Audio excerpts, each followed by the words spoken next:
咁尾排咧個接法係咁樣嘅，向前反低。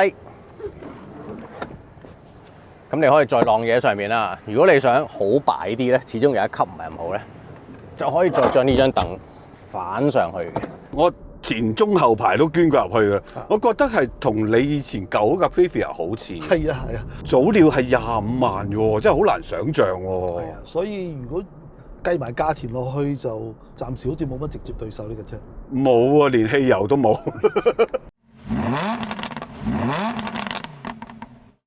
嗱，喺2025年底咧，我就去咗呢個 TS Hong Kong 嘅 IM Expo 啦。咁入邊其實都 launch 咗幾部嘅國產新車嘅，其中一部我覺得幾得意嘅咧，就係呢部50嘅全新電動 MPV Darion EV 啦。咁呢部車咧，其實首先佢尺寸上咧係幾有優勢，我覺得。首先佢比我哋成日見到嘅國產電動車，例如 Zeekr 009啦、Denza D9啦或者 Mifa 9嗰種最巨型嘅 size 咧，佢稍為短啲嘅，5到5米車長，4.91米嘅啫。另外 wheelbase 都好重要啦，嗰啲車全部過3米㗎，3.1、3.2米嘅。咁呢部咧2.91米，所以 handle 起上嚟咧，我諗對於大部分人嚟講，例如泊車嗰啲咧，會稍為易少少嘅。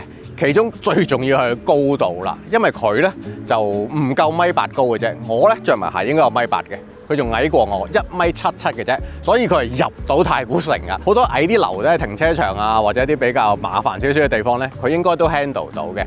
但係我覺得呢啲都唔係最重要，最重要呢部車超級平。佢原價咧係30.88蚊嘅一換一啦，但係依家嘅首批優惠減5萬喎。25.88蚊嘅一部電動 full size MPV 究竟係點嘅咧？我覺得內籠當然要俾大家睇睇啦。我用第一身視角帶大家睇下啦。好啦，我哋首先喺前座睇一睇先啦。咁呢個車籠咧都同我哋平時見到嘅國產車差唔多啦，有咗一個中間嘅熒幕啦，標板亦都係一個熒幕嚟嘅。然後中間呢個馬鞍位就一個無線充電，呢個就係擺電話嘅啫。咁仲有個兜仔。咁同大路嘅國產車個設計都差唔多，下邊係一個兜狀啦。頭頂有個天窗喎，手動簾嚟嘅，呢個係可以打開嘅，係冇錯啦。跟住我哋睇睇個 mon 先啦。咁佢嘅尺寸就唔算好大嘅啫，入邊嘅界面就都相當簡單啦。咁就係咁多功能啦，正常嘅嘢啦，亦都有一個360嘅鏡頭可以泊車時候用嘅。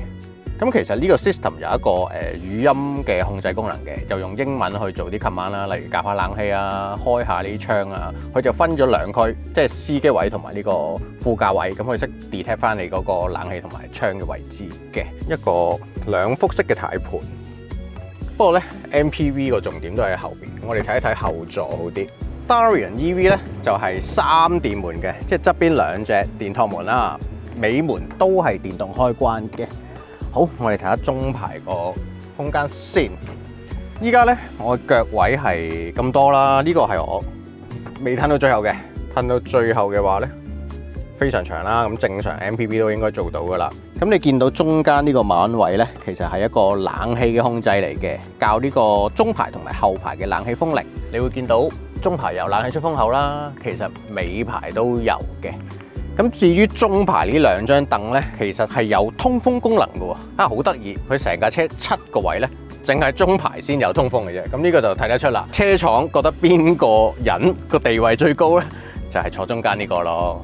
咁中間其實有一個 walk through 嘅走廊嚟嘅，因為佢個223嘅佈局啊。其實呢張凳已經褪到最前嘅啦，所以有一個正常嘅 leg room 啦，就開放翻第3排嘅空間啦。我哋睇一睇第3排先。好，我而家坐入去啦。通常呢啲7座 MPV 個尾排咧 ，headroom 係會爭啲嘅。我依家坐中間，即係最高呢個位啦。仲有3、4隻手指位度啦，離呢個天花。如果坐側邊就會好少少嘅，因為張凳會凹咗落去啦。其實個闊度係 OK 㗎。如果要坐3個人咧，我覺得唔至於太逼嘅，係可以接受嘅。咁後排有一啲燈啦、手抽啦，但係就冇其他例如 USB 嗰啲㗎啦。咁後排呢個椅背角度咧，其實可以稍為調校嘅。呢度個手抽咧可以挨低少少，咁就斜啲嘅。當然你斜咗就犧牲個尾箱空間啦。成架車你話設備就唔係話超級多啦，但係因為佢係25萬幾嘅啫，咁所以我又覺得個要求本身都唔會話太高嘅。呢啲係一啲比較硬身嘅膠件啦。咁至於個籠咧，就係一啲人造皮嚟嘅。其實幾張坐墊，尤其是尾排呢個咧，我覺得都係幾軟熟嘅，有翻咁上下嘅厚度，所以坐落 OK 喎。同埋佢本身亦都冇一啲怪味，咁呢個係可以接受嘅。我哋睇埋個尾箱啦。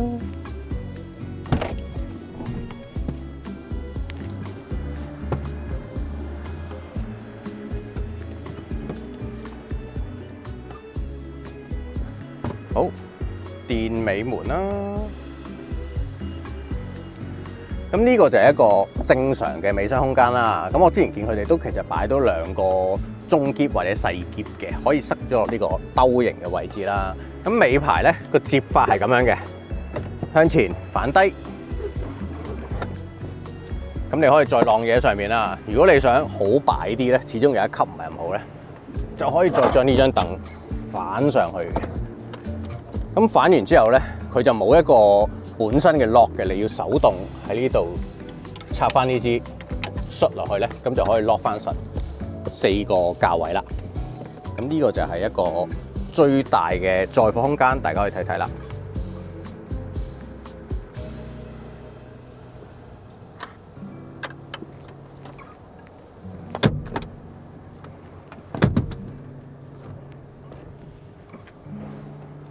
呢張凳個接法其實都簡單嘅，不過呢張咧左手邊2個 seat 位呢張就稍為重少少啦，女士可能會吃力啲，男士冇問題嘅。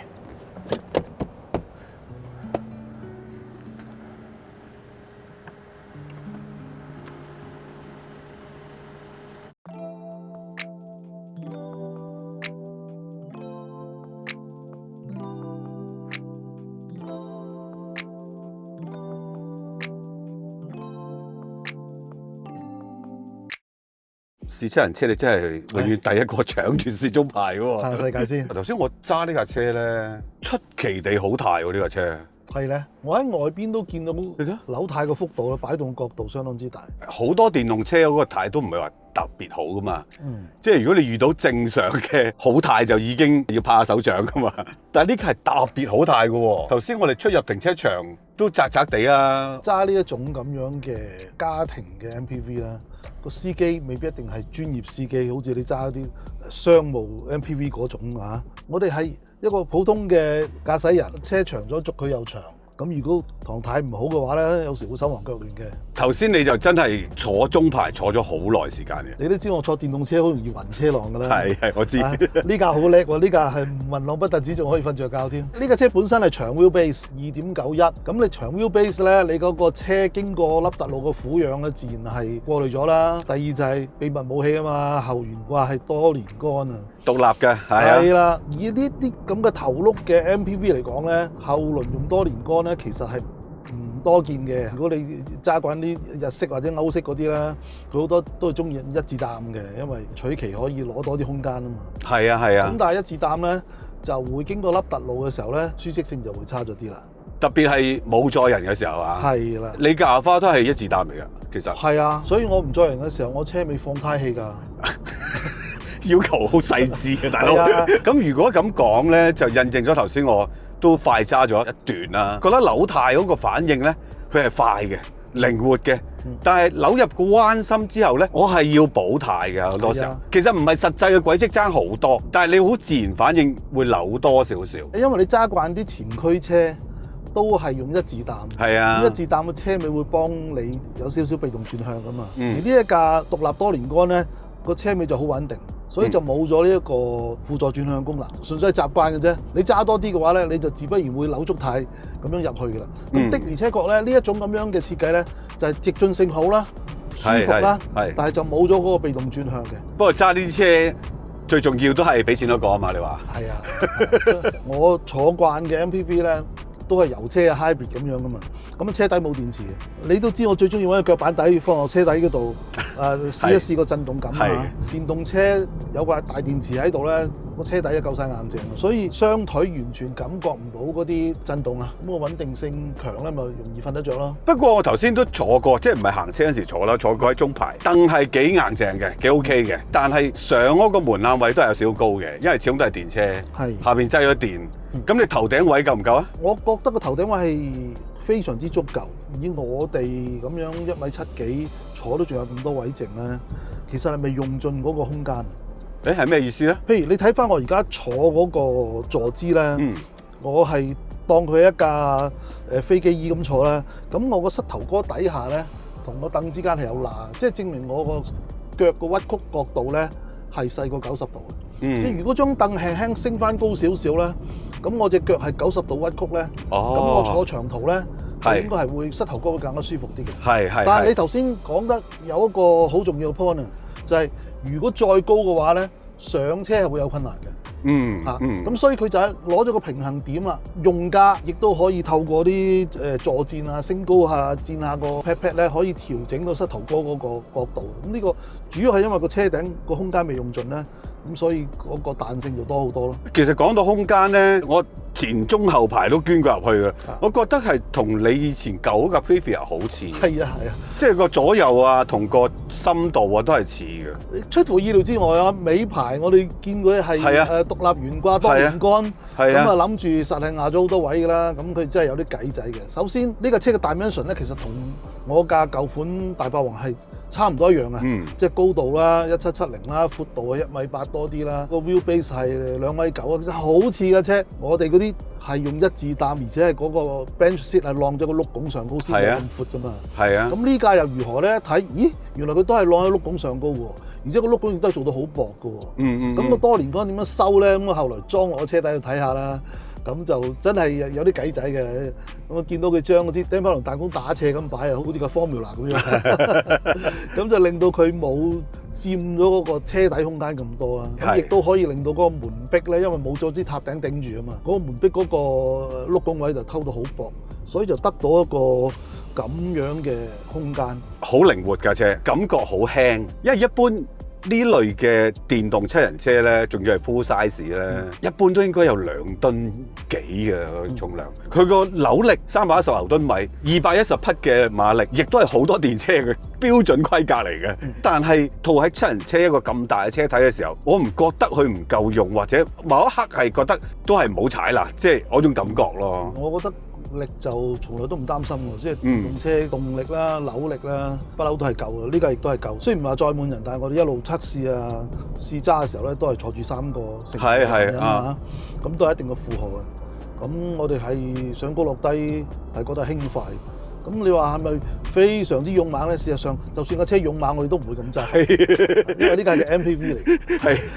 咁所以我哋只要佢係提供到足夠動力，好輕快，齋上嚟嗰個操控性係準確嘅。我頭先第一次揸嘅時候咧，出現同你一樣嘅感覺嘅，就係覺得咦，唐太快喎，但係個車身動態咧係嗰個旋轉慣性冇我哋揸開嗰啲一字膽咁樣啊。呢個係習慣嚟嘅。你扭多幾個彎之後咧，你就慢慢個人同個車之間咧就大家溝通到啦。不過咁講，其實佢呢架車咧個電唔係真係十分大嘅，唔夠70度電，係磷酸鐵鋰嚟嘅。如果你真係要揾市場上同級嘅對手咧，理論上係得一部叫 MIFA 7嘅啫。MIFA 7夠電比佢大啦，車身比佢重啦，輕輕闊少少添啦。因為 MIFA 7去到90度電嘅其實，但係佢呢架里程都唔弱啦。當然測試嘅標準係 CALTC 嚟嘅，即係國內標準嚟嘅。咁就去到540，咁你預點都有8折㗎啦。即係大概挨近400度咯。另外一樣嘢我想講嘅就係佢有好多唔主動安全嘅系統啦，咩線道偏航啊、盲點提示啊、後方撞擊預警提示啊，諸如此類呢啲主動安全嘅設備啦。而喺駕駛模式上邊咧，都有幾個選擇嘅。咁我哋一般試車都係 standard 㗎啦，好少一嚟就嘭嘭聲用 sport 嘅。咁我發覺用 standard 佢都油門都敏感㗎。咁我後尾就轉咗用 eco。就感覺啊，又好啲喎。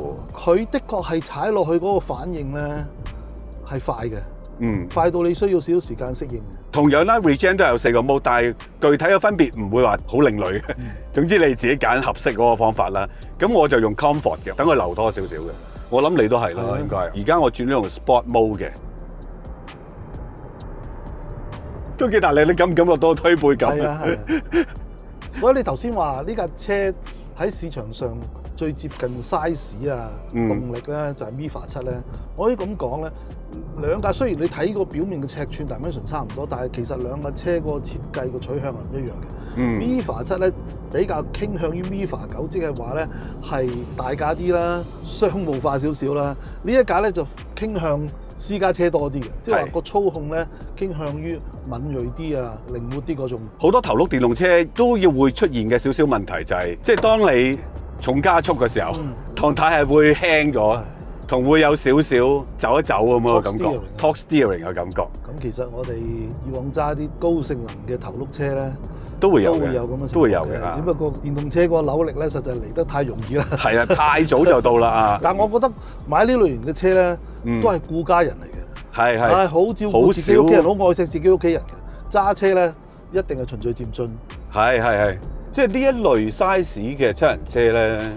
其實一路都係香港主流車種嚟，咁但係而家電動車嗰個售價真係有平有貴，好闊啊個 range。事實上你想買7座位嘅電動車咧，都十分少嘅電動車，一係就去到好貴嗰啲，係啦，偏貴嘅。而家呢架早料係25萬喎，真係好難想像喎。係啊，所以如果計埋價錢落去，就暫時好似冇乜直接對手呢個車。冇啊，連汽油都冇。細一個 size 嘅 Sienna 啊、Fit 啊，都唔係25萬喎。何況呢架係好似你所講係類似 Previa 咁嘅 size 嘅內籠嘅七人車嚟㗎嘛。我發覺咧，國內嘅車廠咧係唔係太熱衷做呢個 size 嘅七人車嗱，再大啲佢肯做嘅。係啊。家庭式嘅佢唔係太肯做。我覺得係優先序嘅，一段好長嘅時間，商務七人車都係俾啲進口啊，邊個牌子唔使講啦嚇，即係壟斷晒。油車年代咧，其實通用咧都嚟咗個 GL8啦，咁跟住陸陸續續咧，國內都開始做呢一類型大啲嘅三排座，但係你又未去到商務咁嘅 size 嘅車。當商務嗰個飽和咗之後咧，嗰啲人嘅興趣咧，就開始去翻呢一個咁樣嘅 size 啊！你知啊，通用汽車咧成百年歷史，啲人話通用識唔識做車，梗係識啦。但係通用咧做生意啊，仲叻過做車嘅，無寶不落嘅。50最初50宏光啊，係啊，即係填補咗成個中國嘅呢一個空白啊！即係廉價嘅民用嘅小麵包。咁然之後由宏光變咗做寶駿啊，將個頭轆化、MPV 化，然之後一路發展到而家係電動嘅咁嘅 size 嘅，而且有一定豪華設備嘅 MPV。咁呢樣嘢咧就係佢睇得好準呢個市場。你之所以話冇咧，只不過係排隊未排到。未排到啊嘛。咁啊，50個觸覺就係我做咗佢先。咁我相信其實中國都係一個家庭觀念好重嘅國家嚟嘅，啲人咧都中意大架車啊，一家大細一齊出行，所以我覺得呢一個市場咧應該係有吸引力嘅。你睇嗰陣時嘅 GL8已經賣到成行成市，睇通用中國賺唔少錢嘅呢個 model。不過而家喺純電上邊嘅七人車選擇真係極少啫。只不過係慢慢排隊排到而家呢個市場啦，開始又越嚟越多對手咯咁樣。好坦白講啊，我開頭第一下接觸呢架車，我有幾樣嘢唔慣嘅。個油門啦，因為 driving mode 係 standard 啦，個 regen 又係 standard 啦。跟住就係我轉波入波喺左邊嘅，指揮燈喺右邊嘅。我真係第一次見國產車係咁嘅。個冷氣啦，個冷氣基本上見唔到溫度噶嘛，咁係一級一級較凍嘅一個能力嘅。咁佢用 gear 嘅，用1檔2檔嘅寫住，好犀利。但係最關鍵嘅就係我可唔可以揸到部車好平穩、好順暢。開頭唔慣嘅我真係，但係而家好似你所講，我慣晒啦。你使唔使再瞓多陣？不過咧，你真係要了解下車廠嗰個心意。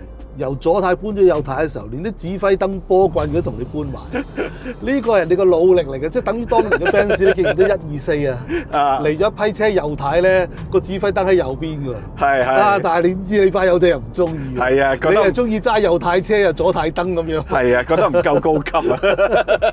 好啦，咁你慢慢繼續揸啦，我休息下先。呢架車真係可以瞓到覺。不如你賣埋廣告先啦，先問啦。好啦，咁如果大家中意呢條片嘅話咧，咁啊多啲 comment 咧 share 啦嚇，仲有我哋嘅 Facebook 同 Instagram，咁啊希望大家多啲subscribe 啦。如果有興趣嘅話，可以加入我哋嘅會員行列喎嚇，一齊玩喎。咁今日咧試車到此為止咯噃，拜拜。好啦，拜拜。哇，真係好，哇！迴旋半徑好細啊，呢個車，勁啊！好啦，拜拜。